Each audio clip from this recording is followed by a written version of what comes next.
बुलेटिनच्या सुरुवातीलाच आपण घेणार आहोत महत्त्वाच्या घडामोडींचा सुपरफास्ट आढावा। राज्यामध्ये विशेषतः मराठवाडा आणि पश्चिम महाराष्ट्रातल्या काही जिल्ह्यांमध्ये अतिवृष्टीमुळे पूरस्थिती निर्माण झाली आहे। शेतकऱ्यांचं प्रचंड नुकसान झालंय। काही ठिकाणी पावसानं काहीशी उसंत घेतली असली तरी थांबलेला नाहीये। अशातच आता राज्यामध्ये पुन्हा एकदा पावसाचा जोर वाढणार आहे। बंगालच्या उपसागरामध्ये कमी दाबाचा पट्टा तयार होत असल्याने पावसाच्या सरी बरसणार आहेत। आज मराठवाडा, विदर्भ आणि पश्चिम महाराष्ट्रासह राज्यामध्ये अनेक ठिकाणी ऑरेंज अलर्ट असल्याने अतिमुसळधार पावसाची शक्यता वर्तवण्यात आली आहे। आजपासून 29 सप्टेंबरपर्यंत मुसळधार पाऊस होणार असा अंदाज हवामान खात्याचा आहे। त्यामुळे नांदेडमध्ये आज शाळा महाविद्यालयांना सुट्टी जाहीर करण्यात आली आहे। सोलापूरसह परभणी, जालना, हिंगोली, बीड जिल्ह्यामध्येही मुसळधार पावसाचा इशारा आहे। काल रात्री सोलापूर जिल्ह्यामध्ये विजांच्या कडकडाटासह रिमझिम पाऊस बरसला होता। मुंबईसह ठाण्यामध्ये पावसाचा जोर वाढण्याची शक्यता आहे। हवामान खात्याने आजपासून 29 सप्टेंबरपर्यंत पावसाचा इशारा दिलाय, तर उद्या रायगड जिल्ह्याला पावसाचा रेड अलर्ट जारी करण्यात आलाय। नागपूर जिल्ह्याला, इकडे रत्नागिरी जिल्ह्यालाही आज आणि उद्या ऑरेंज अलर्ट आहे।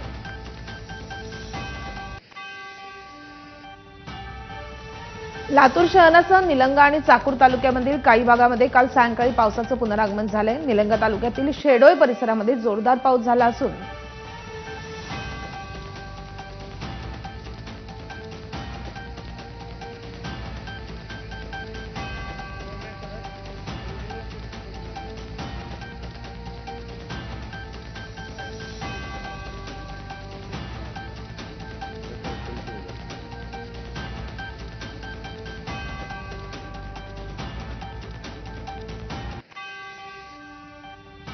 लातूरच्या रेणापूर तालुक्यातील भंडारवाडी इथल्या रेणा धरणामध्ये आवक वाढली आहे। त्या प्रकल्पातील पाणी पातळी नियंत्रित करण्यासाठी काल रात्री 11:30च्या सुमारास प्रकल्पाचे 4 दरवाजे उघडण्यात आले। या प्रकल्पाचे 4 दरवाजे 20 सेंटीमीटरने उघडण्यात आले असून रेणा नदीपात्रामध्ये विसर्ग सुरू आहे। याच पार्श्वभूमीवर रेणा नदीकाठावरील गावातील नागरिकांनी खबरदारी घेण्याचं आवाहन प्रशासनानं केलं आहे।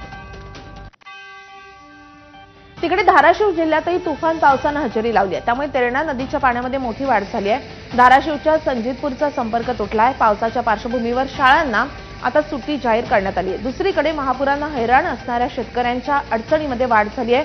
सोयाबीन पिकांचं मोठं नुकसान झालंय। याचा सविस्तर आढावा घेतलेला आहे आमचे प्रतिनिधी अप्पासाहेब शेळके यांनी। रात्रीपासून धाराशिवमध्ये पावसाचा जोर पाहायला मिळतो। हवामान विभागानं जो अलर्ट दिला होता त्यानुसार धाराशिवमध्ये आता मुसळधार पाऊस पडताना पाहायला मिळतोय। धाराशिवच्या सर्वच भागात, तुळजापूर असेल, कळंब असेल, धाराशिव असेल, या परिसरामध्ये पावसाची जोरदार बॅटिंग सुरू आहे। तुळजापुरात नवरात्र महोत्सवात या पावसाचा फटका बसतोय। पोलिसांकडनं भर पावसातही बंदोबस्त केल्याचा पाहायला मिळतोय। जे भाविक येत आहेत त्यांची तारांबळ पाहायला मिळते। धाराशिवच्या तेरणा नदी असेल किंवा इतर नद्या असतील याच्या पाणी पातळीमध्ये अजून वाढ झाली, त्यामुळे शेतकऱ्यांची अडचण वाढलेली आहे। माझ्या मागे पाहू शकतात की हा धाराशिवच्या ह्याच्यामध्ये असणारा हा मुसळधार पाऊस आहे। याच पावसामुळे आज जिल्हाभरातल्या सर्व शाळांना सुट्ट्या जाहीर करण्यात आलेल्या आहेत। मुसळधार पावसामुळे विद्यार्थ्यांच्या सुरक्षेसाठी हा निर्णय घेण्यात आलेला आहे। पावसाची बॅटिंग वाढलेली आहे, त्यामुळे आता शेतकऱ्यांच्या अडचणीत आणखी भर पडण्याची शक्यता आहे। कारण सोयाबीनच्या अगोदरच सोयाबीनचा चिखल झालेला आहे। सगळीकडे महापुरानं सोयाबीन चिखलात आहे आणि आता पुन्हा एकदा पाऊस वाढल्यामुळे आता काढणीला आलेल्या सोयाबीनला मोठी कसरत शेतकऱ्यांना करावी लागणार आहे। अप्पासाहेब शेळके, एबीपी माझा, धाराशिव। धाराशिवमध्ये रात्रभर पावसानं दमदार बॅटिंग केली आहे। त्यामुळे तुळजापूर नवरात्र महोत्सवामध्ये येणाऱ्या भाविकांना पावसाचा फटका बसलाय। नवरात्रोत्सवामध्ये रात्रभर पावसामध्ये पोलिसांकडून सुरक्षा व्यवस्था तैनात करण्यात आली आहे। तसेच जिल्ह्यामधल्या सगळ्या शाळांना सुट्टी जाहीर करण्यात आली आहे। हवामान विभागाकडून मुसळधार पावसाचा इशारा दिल्यानंतर खबरदारी म्हणून हा निर्णय घेण्यात आलाय। प्राथमिक, माध्यमिक, उच्च माध्यमिक अशा सर्व माध्यमाच्या शाळांना सुट्टी जाहीर केल्याची जिल्हा परिषद शिक्षण विभागानं माहिती दिली आहे। धाराशिवच्या परांडामध्ये घरातील सामानाचं मोठं नुकसान झालेलं आहे। सिरसगावमधील वनमाळा मिसाळ या वृद्ध महिलेच्या घरामध्ये सलग 2 दिवस पाणी आल्यामुळे मोठं नुकसान झालंय। तसंच शेतामधील पिकांचंही मोठं नुकसान झाल्यानं आता काय खायचं असा भावनिक सवाल या महिलेनं विचारलाय। तिकडे परभणी जिल्ह्यामध्ये वेगवेगळ्या भागांमध्ये पावसानं हजेरी लावली आहे। काल संध्याकाळच्या सुमारास पावसानं पुन्हा एकदा रौद्र रूप धारण केले। परभणीच्या गंगाखेड आणि पालम तालुक्यामधल्या धारासूर, मैराळ, सावंगी, गौंडगाव, पेठ शिवणीसह अनेक गावांमध्ये अक्षरशः ढगफुटी सदृश्य पाऊस झाला, ज्यामुळे शेतातील पिकांमधून पाणी वाहतंय। तसंच उड्या नाल्यांनाही मोठ्या प्रमाणावर पाणी आलंय, ज्यामुळे उरली सुरली पिकंही वाचण्याची शक्यता आता कमीच आहे। परभणी जिल्ह्यामध्ये रात्रभर संततधार पाऊस सुरूच आहे। अनेक भागामध्ये विजांच्या गडगडाटासह जोरदार पाऊस झालाय।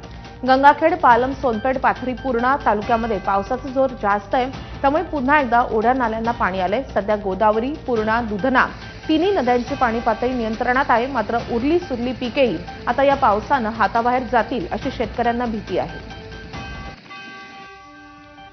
सांगली शहरासह जिल्हाभर रात्रभर संततधार पाऊस सुरू झालाय। काल दुपारपासून सुरू झालेल्या पावसानं सांगलीकरांची चांगलीच तारांबळ उडाली आहे। मुसळधार पावसानं शहराच्या अनेक सखल भागामध्ये पाणी साचण्यास सुरुवात झाली आहे, त्यामुळे पुन्हा एकदा शेतकरी चिंतेमध्ये सापडलाय।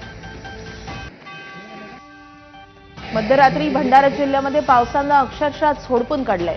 विजांच्या प्रचंड गडगडाटासह सुमारे 2 तास कोसळलेल्या या मुसळधार पावसामुळे तुमसर शहरामधल्या अनेक सखल भागांमध्ये पाणी साचलंय। तुमसर शहरातील प्रसिद्ध बावली मंदिरामध्ये या पावसाचं पाणी शिरलं। रात्रीच अनेकांनी मोटर पंप लावून शिरलेलं पावसाचं पाणी बाहेर काढण्याचाही प्रयत्न केला। कापणीला आलेलं भात पिकही या मुसळधार पावसामुळे भुईसपाट झालंय, त्यामुळे शेतकरी आता आर्थिक विवंचनेमध्ये सापडलेला आहे। काल संध्याकाळी वाशिममध्ये मुसळधार पाऊस झालाय। मुसळधार पावसामुळे नागरिकांची तारांबळ उडाली आहे। पुन्हा पाऊस आल्यानं शेतकऱ्यांची चिंता आता जास्तच वाढली आहे। बीड जिल्ह्यामध्ये सोयाबीन उत्पादन शेतकऱ्यांचं, कापूस उत्पादक शेतकऱ्यांचं देखील मोठं नुकसान झालंय। 2 दिवसांपासून पावसानं विश्रांती घेतली असली तरीही कापसाच्या शेतामध्ये गुडघाभर चिखल पाहायला मिळतोय। उभ्या असलेल्या कापसाच्या पिकाच्या दोड्या सडल्यात, त्यामुळे शेतकरी हतबल झालेत। दिवाळी आली दिवाळीला सारा कापूस फुटला असता, आमची येतनी झाली असती, पण आज काय झालेच नाही त्याला। तर काय आता शेतकऱ्याची पहिली वेचणी कधी असते? दिवाळीला येतनी असती पहिली, त्यावरच सारं पाण्याने हे केलं, पाणी कापसामध्ये शिरलंय, दोड्या सडल्या। हवामान खात्याने आज नांदेड जिल्ह्याला ऑरेंज अलर्ट जारी केलाय। यामुळे सगळ्या शाळा आणि महाविद्यालयांना सुट्टी जाहीर करण्यात आली आहे। जिल्हाधिकारी कार्यालयामधून हा निर्णय जारी करण्यात आलाय। हवामान विभागानं वर्तवलेल्या अंदाजानुसार यवतमाळ जिल्ह्यातही मुसळधार पाऊस बरसतोय। बाबुळगाव, कळंब, राळेगावसह इतर तालुक्यांमध्ये विजांच्या कडकडाटासह मुसळधार पावसानं हजेरी लावली आहे। जिल्ह्यामध्ये मोठ्या प्रमाणात नवरात्रोत्सव साजरा करण्यात येतो, मात्र मुसळधार पावसामुळे जिल्ह्यामधील नवरात्र उत्सवावर विरजण पडले। तसंच मुसळधार पावसाचा सोयाबीन, कपाशी या पिकांना देखील मोठा फटका बसतोय। मराठवाड्यातील अतिवृष्टीमुळे बाधित झालेल्या शेतकऱ्याच्या मुलांच्या शालेय शिक्षणामध्ये शुल्क माफी करण्याची विद्यार्थी संघटनांची मागणी आहे। यामध्ये भारती आणि प्रहार विद्यार्थी संघटनांनी शिक्षण मंत्र्यांना पत्र लिहून तशी मागणी केली आहे। सध्या ओढवलेलं संकट पाहता शिक्षण विभागाने यावर विचार करावा, अशी मागणी विद्यार्थी संघटनांकडून जोर धरू लागली आहे। आता बातमी पुण्यातून। एकीकडे पुणे पोलिसांकडून छोट्या मोठ्या गुंडांची धिंड काढली जात असताना दुसरीकडे कुख्यात गुंड निलेश घायवळ लंडनला पळून गेल्याची माहिती पोलीस तपासातून समोर आली आहे। पुण्यातील कोथरूडमध्ये झालेल्या गोळीबार प्रकरणातील कुख्यात गुंड निलेश घायवळवर मकोका कायद्याअंतर्गत कारवाई करण्यात येणार आहे। मात्र निलेश घायवळ पुण्यातून लंडनला पळून गेल्यानं पोलिसांच्या तपासातून आता समोर आल्यामुळे अनेक प्रश्न उपस्थित होत आहेत। हत्या, खंडणी, अपहरण, मारामारी यासारखे गंभीर गुन्हे नोंद असतानाही घायवळला पासपोर्ट मिळाला कसा, हा खरा प्रश्न यामुळे उपस्थित झालाय। दरम्यान घायवळनं पासपोर्ट आपल्याकडे जमाच केला नाही असे याबाबत माहिती देताना पोलिसांनी म्हटलंय। एवढंच नाही तर या निलेशनं थेट लंडनमध्ये घर खरेदी केलंय। दरम्यान निलेश घायवळ विरोधात लुकआउट नोटीस जारी करण्यात आली असून भारतामध्ये परत येताच त्याला अटक करण्यात येईल अशी माहिती पोलिसांनी दिली आहे। दरम्यान लंडनला पळून गेलेला गुंड निलेश घायवळच्या पुण्यामधल्या कोथरूड भागातील घराची पोलिसांनी झाडाझडती घेतली आहे।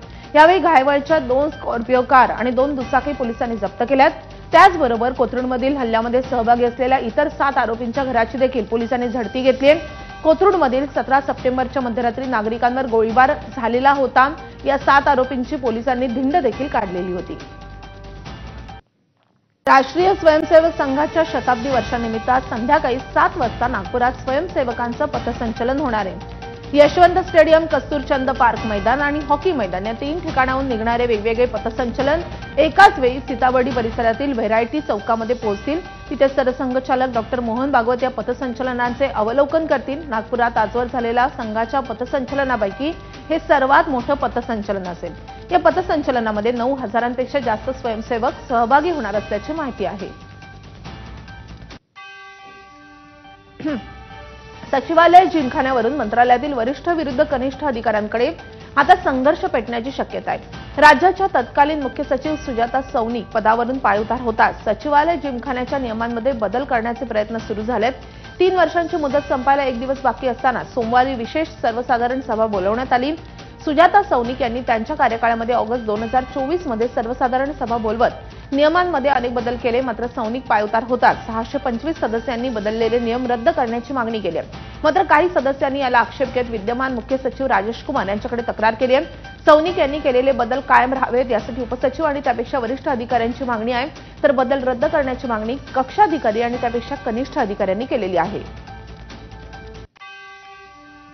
महाराष्ट्र राज्य रस्ते विकास महामंडळ म्हणजेच MSRDCच्या कामकाजावर उपमुख्यमंत्री आणि पालकमंत्री एकनाथ शिंदे ठाणे जिल्हा नियोजन समितीच्या बैठकीमध्ये नाराज झालेले आहे. ठाणे जिल्ह्यामधल्या सगळ्याच लोकप्रतिनिधींनी MSRDCकडून आपली कामं होत नसल्याचं ठाणे जिल्हा नियोजन समितीच्या बैठकीमध्ये तक्रार केलेली होती. ठाणे जिल्ह्यातल्या मुख्य रस्त्यांवरच्या वाहतूक कोंडीवरही त्यांनी नाराजी व्यक्त केली होती.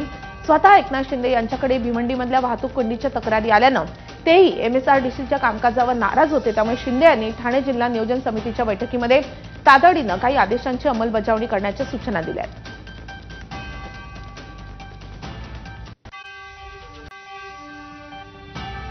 मुंबई महानगर प्रदेशातील मुंबई शहर, उपनगर, ठाणे, पालघर आणि रायगड या जिल्ह्यांमध्ये 29 सप्टेंबरला ध्वनिवर्धकांच्या वापरासाठी 1 दिवसाची अतिरिक्त सवलत देण्यात आली आहे. साधारणपणे ध्वनिवर्धकांच्या वापरावर वेळेची बंधनं लागू असतात. मात्र नवरात्रोत्सवाच्या पार्श्वभूमीवर भक्तांच्या भावना लक्षात घेऊन राज्य सरकारनं हा निर्णय घेतलाय. निर्णयामागे सप्तमीच्या दिवशी सांस्कृतिक आणि धार्मिक कार्यक्रमांना अडथळा येणार नाही. दरम्यान असं असलं तरी संबंधितांनी ध्वनी प्रदूषणाबाबतचे नियम आणि प्रशासनाच्या सूचनांचं पालन करावं अशाही सूचना करण्यात आल्या आहेत. एस नॅपकिन बुके हाऊसतर्फे मानसी सामाजिक संस्थेच्या सौजन्यानं सन्मान सोहळा कामोठे परिसरातील 14 शाळांच्या मुख्याध्यापिकांना नवदुर्गा पुरस्कार प्रदान. एस नॅपकिन बुकेचे मोटिवेटर डॉक्टर गोरखनाथ पोळ यांची आयोजनामध्ये महत्वाची भूमिका. नवरात्रोत्सवाच्या निमित्तानं या सन्मान सोहळ्याचं आयोजन.